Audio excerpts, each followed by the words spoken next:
All right, so boys and girls, this week you're going to be making a landscape and we're going to include texture in our landscape. So texture is basically the way that something feels.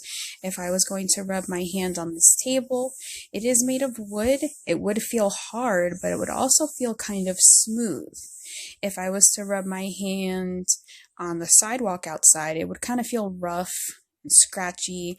If I was to touch some slime, that would feel squishy, probably a little like slimy.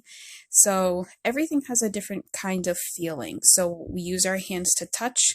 So anything around us has texture. So what we're going to do is make our landscape and we're going to try our best to do the texture in it. So obviously we can't make it look exactly real, but we can still try to put what's called implied texture into our picture. So just to start, you are going to make your line going across. This is your horizon line. And you are going to be thinking about what kind of mountains you would like to add. You can put as many mountains as you like.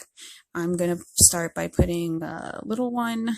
Maybe I'll have a larger one back here. Again, think of what kind of mountains you would like to put in your picture. It doesn't have to be the same as mine. You could have more. It could be nighttime. It could be daytime. So my other picture has daytime. And I'm going to put a moon in this one, I think. Okay, you could draw other stuff. I could have a little shooting star if I wanted in the sky, just to add some more details. That's fine. All right, so I have the mountains done. If you want to add trees, you can. Just remember that if you're going to add some trees here, they might look a little smaller being really far away. Okay, you could have different kinds of trees, something like that. Again, you don't have to put trees if you don't want to, but you can if you'd like to add them. All right, then we want to have some kind of water. So you're going to make yourself a little bit of a wiggle. This could be at a lake. It could even look like there's the beach and the mountains are over there. And I want to have some area where there's going to be grass. And I want this to be dirt or sand. So now we're going to go ahead and add our details for texture. So I'm going to bring this one back. You can see I did add a tree up close. Again, if you want to do that, you can, or you can do it with your ones that are far away.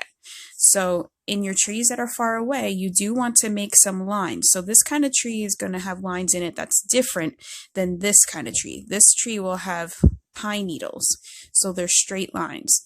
This one's going to have some leaves, so you can make some curved lines in that. Even in your bark of your tree, you're going to make some lines to make it look like the bark. Remember, trees are rough and bumpy, so I'll show you again this one. I made lines for the bark. I made some texture to show the leaves here. If you want to draw some leaves in it, you can. And for my ocean, or for if it's a lake or a little river, you can do kind of lines like that. Or if you actually want to make it look like there's little waves, you can do that. But we don't want to just keep it plain. This is adding a little texture to our picture.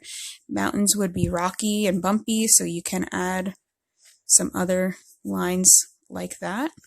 Make sure you do that to all of your mountains, as many as you like.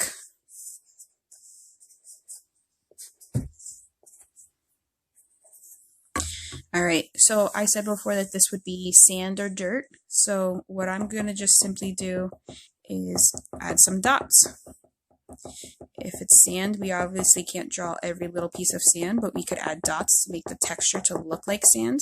Same thing with the dirt. We can just add a different kind of texture here. All right, you could add more. I'm just going to stop there. And then I want this to be grass. So grass, you can do like the blades of grass. You could do something like this. Okay, so you kind of can pick, or you could do both. This just adding a little bit of texture to our pictures. So the sky, we're not really going to do too much to, unless you want it to look like the wind is blowing. You could kind of do something like that. But this way, every part of my picture has a different kind of texture to make it look like it might be rough, bumpy, little pieces of dirt, sand, wet, because the water would be moving like waves. So when you're done, If you would like to trace with a black marker or a black crayon, you can.